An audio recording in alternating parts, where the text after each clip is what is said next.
G'day, welcome back. I'd especially like to welcome my new subscribers, and I hope you enjoy the content on my channel. If you missed part 3 of the lathe rebuild, upgrade and refurb, whatever I'm calling it now, there's a link up there. You can go watch that first before you watch this one, and come back and watch this one. This will be the last video before Christmas, so I thought I'd like to take the opportunity to wish you all a very Merry Christmas and a Happy New Year. And I hope you all make it through it successfully and don't pile on too much weight. But anyway, so let's get on with things and follow me over there, and I'll show you a couple little things that I want to do before I start reassembling everything. Alrighty, I had a thought while I was lying in bed the other night. Now that I've machined some out of here, I'm going to push all that way more than it was, which has now got a bigger gap in here, right, which wasn't there before. It was, it was fairly close. And I got to thinking that gives this the opportunity, considering it's just sitting on 2 pins, to move like that.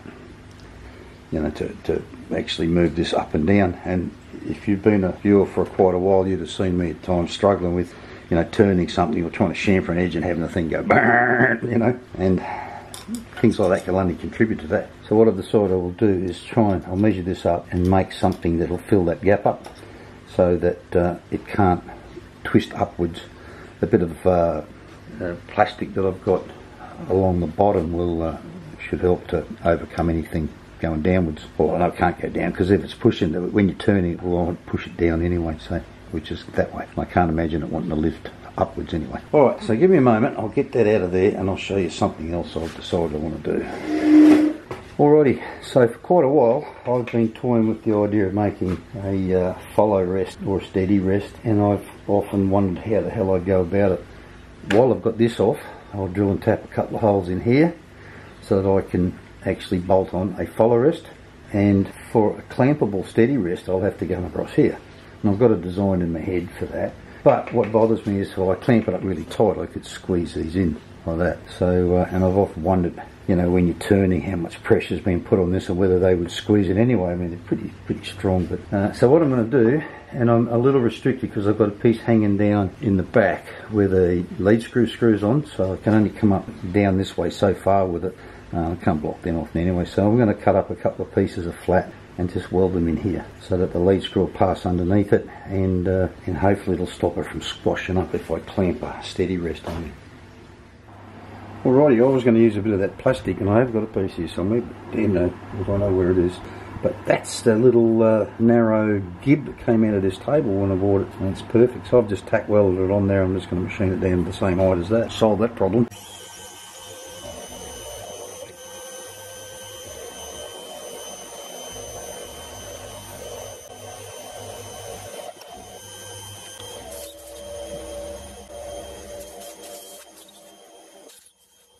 Alrighty, so I've taken that down to about half a bee's dick below there. Better to be just a little bit below it than a little bit above it. So that's that part done. Alrighty, just a quickie. Fitting all this back up, fitted that on there. And if you've ever wondered, am I just bolting straight to this thin pissy, I don't know, it's maybe 3mm piece of channel? No, I'm not. I'd actually go right through it and bolt to the plates up underneath. Probably would have been better in reality if I'd used another 10mm plate like I did on the bottom of this thing and run it up the full length, but I don't know if it would have made that much difference. Just went down to the bolt shop to get a couple more of these bolts, and they are really tight, these threads, for some reason. Got to use these countersunks in here because of that piece that hangs down for the feed screw nut. What I've done is so I can swivel this thing and to get it lined up. These 2 holes at the back are only 8mm. These 2 holes here in the channel are 8.5mm, and the 2 at the front are 9mm, so that I've got a bit of movement in it.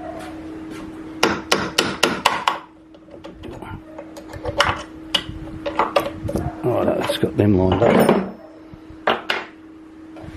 Right, better luck now getting these bolts in. Where's the threads? Up there. Alrighty, so this thing sliding up and down here fairly nicely. What did it catch on? Caught on something. What did it catch? Caught on the top of that bolt there.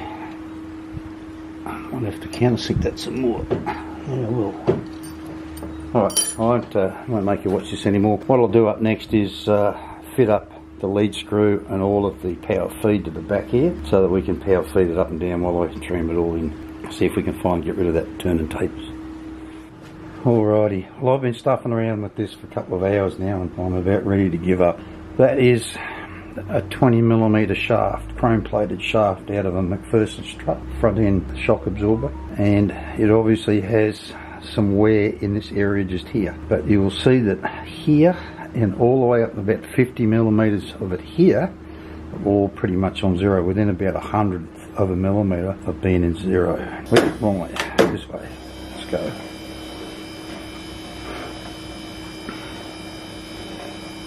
You'll see it diving away here in a second. It'll be a high wear area in there.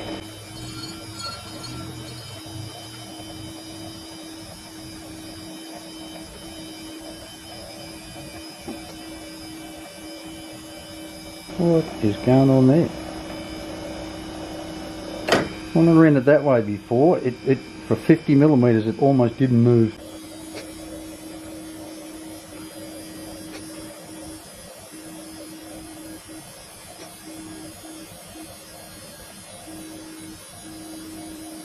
Alrighty, so that area there, I mean that's a bit of damage for me trying to pull it apart, I think. No, it's not, just a bit of gunk.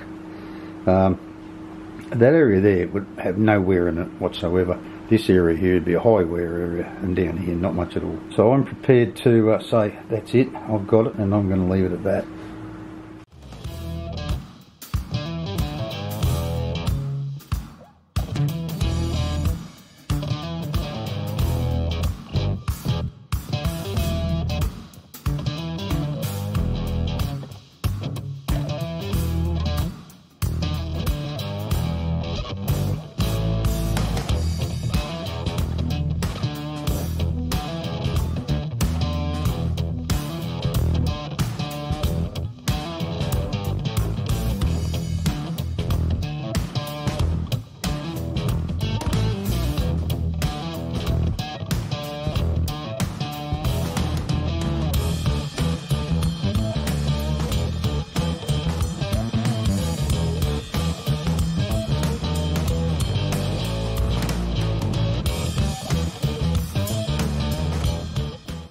Alrighty, I was just having a little listen to the radio while I was doing that.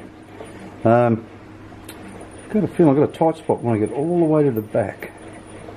It suddenly starts getting tight, and I've got a feeling I didn't put enough clearance in that hole I put through there for the shaft, and it's actually rubbing on it. So I might have to pull it apart again and just take a bit more out of there. It's only right at the very back here. Oh, but it's too tight to leave it like that. We'll do something with that. Anyway.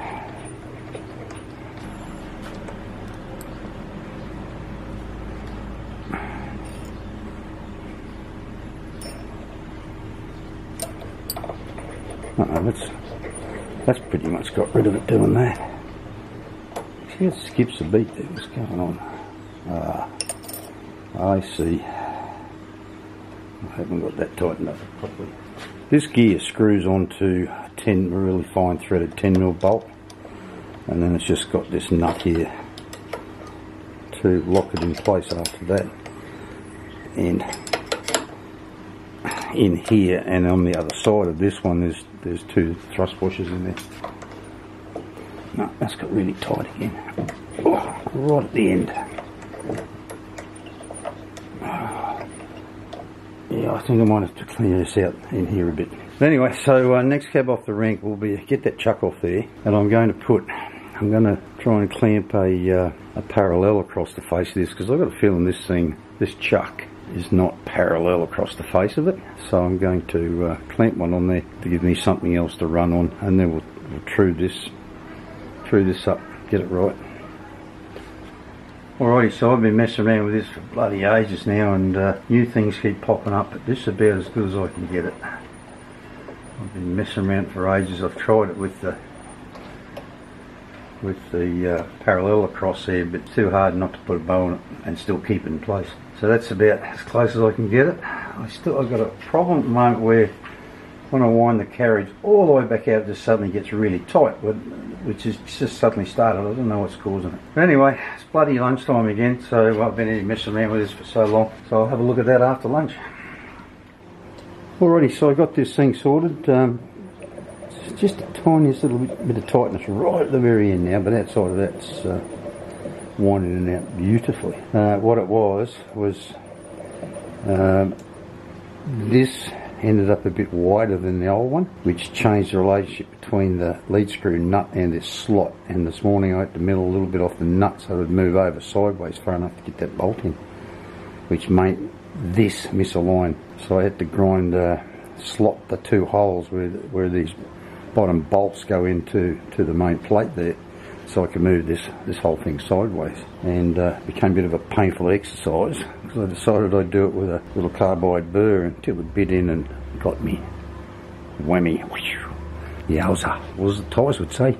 Jep. Right, so I've checked out the power feed. It works a lot better than it used to.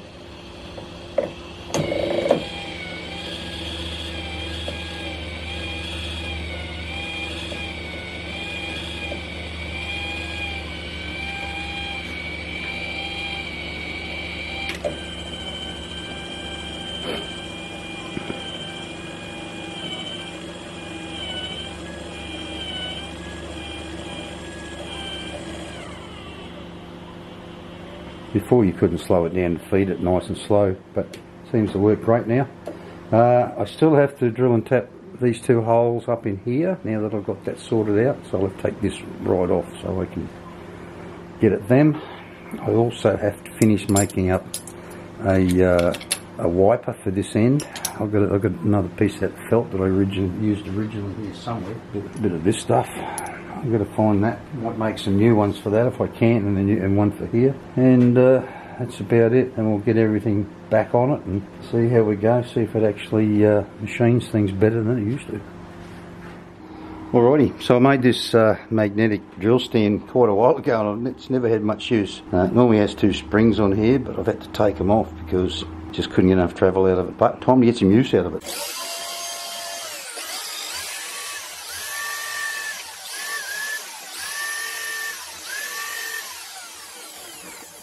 Standing on a ladder to do that. About time I go some more lube. I don't want to break bloody drill off in there.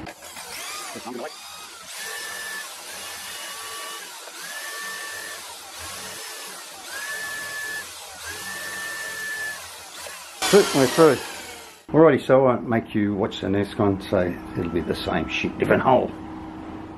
Alrighty, so I couldn't find that green stuff I used in here before, and the place I bought it from doesn't seem to have it anymore. So I actually found an old whiteboard eraser with a felt face on it, so I cut the felt face off, but it's absolute rubbish.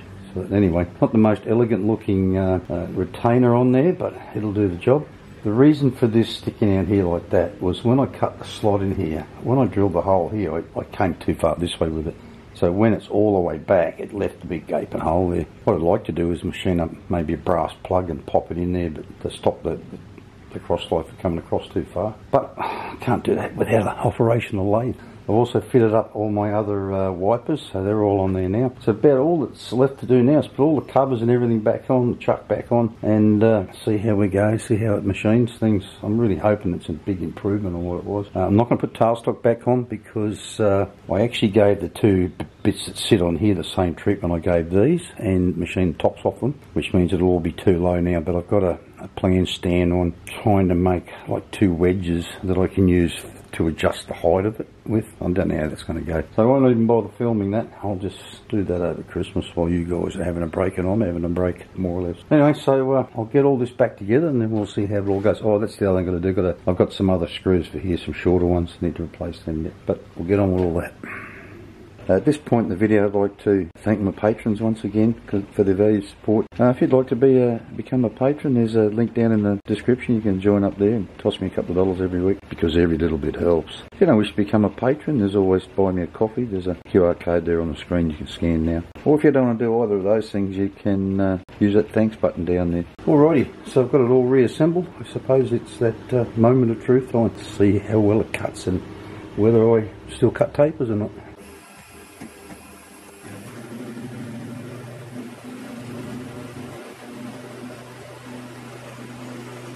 Alrighty, I guess that's far enough. Make sure we haven't got any unmachined bits we're measuring.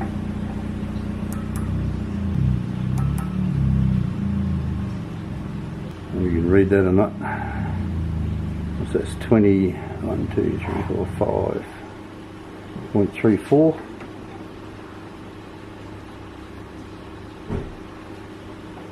Ooh, that's not good. 25.15.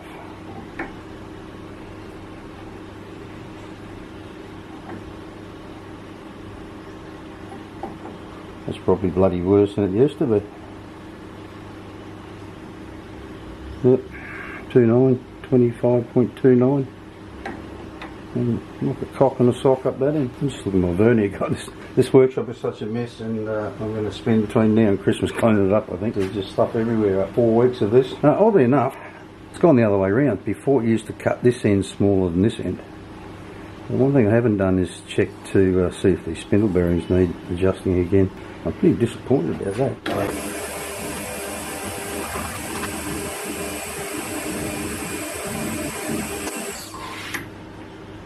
20.05.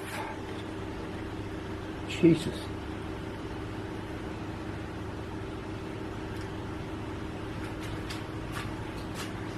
That's 0.2. That's disappointing. But anyway, that's probably easier to fix than it was before. I won't bother showing you all of this, but I'm determined to fix that. So I might loosen all the bolts off, tap it back out this way a little bit until I get rid of that 0.2 taper out of there. Well, I hope you enjoyed this little rebuild. There's 1 or 2 little things I want to do. I want to try and cover this. I want to find something that I can put in here that, you know, when I wind it all the way over here, it'll stretch out flat. But as I wind it back, it'll scrunch it up and just basically stand up straight. Because anything else is just going to be in the way. Because you know, it needs to close literally completely up. So if I can get it back there within just a couple of the button head screws, it'll be okay. Alright, so I spent a couple of hours playing around with this afternoon, trying to get it right, and just about everything I did made it worse. And that eventually I gave up, and at the moment it's about 0.1, the difference between the front and the back. While I was lying in bed last night, I suddenly thought, well, you know, these chucks, they should have a pretty decent finish on the outside, and I should be able to run down there and just check things out. And I've made a startling discovery this morning in that, I actually loosened all of the bolts, all 6 of them. I even drilled out the back ones, just to drill them all out to 9mm so that I can move the thing around more with an 8mm bolt in it. And then I just thought I had it spot on here. Watch the gauge, the old gauge, when it gets to about here somewhere. It's actually pretty good. It's within 100th or so. And you watch the damn thing. Gets to about halfway down, a little over halfway down here, and all of a sudden, whoa, what's going on there? Right, there's obviously, and then it'll come back again. Look, and it comes back. Not quite back to there. No, it's dropped off the edge there. So it's there's something going on there in the bed, but it's only, you know, within the last 10mm or so before it gets to the chuck. And I'm not going to pull it all apart and try and find that, because I think I've got no hope of finding it, to be honest with you. So I'm going to have to live with that, and know that when I'm machining, if I want tight tolerances, I can't go any closer than 10 or 12mm from the chuck, even 15mm. Something else, I don't know if I just mentioned it or not, I discovered that when I tighten the bolts, like there's 6 bolts in there, when I tighten them, I've got to tighten them a bit like the head studs on a cylinder head. If you don't tighten it in the right sequence, and bit by bit, the thing will jump and twist and move all over the place. So anyway, I've got it to where I think I'm reasonably happy with it, and I'm just going to leave it at that.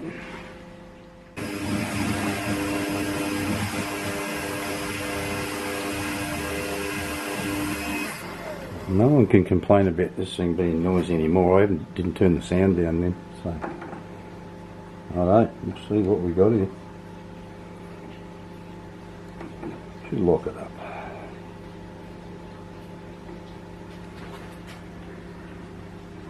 What's that? That's 1936.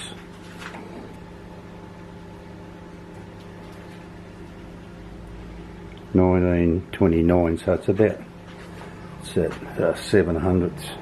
But I couldn't be bothered chasing anymore. I mean, like seeing stuff, that sort of a discrepancy out of things, I suppose.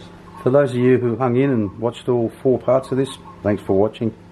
I really appreciate it, because there was a huge drop off between part 1 and part 2. Part 2 only got about a third of the views as part 1 did. But anyway, that's life. I'd like to take this opportunity once again to wish you all a Merry Christmas and Happy New Year. If you're driving somewhere over the holidays, please be safe. Don't go killing yourself and doing something stupid. Take plenty of rest breaks. I hope Santa brings you something nice for Christmas, and don't go putting on too much weight. It's no good for you. So once again, thanks for watching, and I'll see you all in the new year. Bye bye.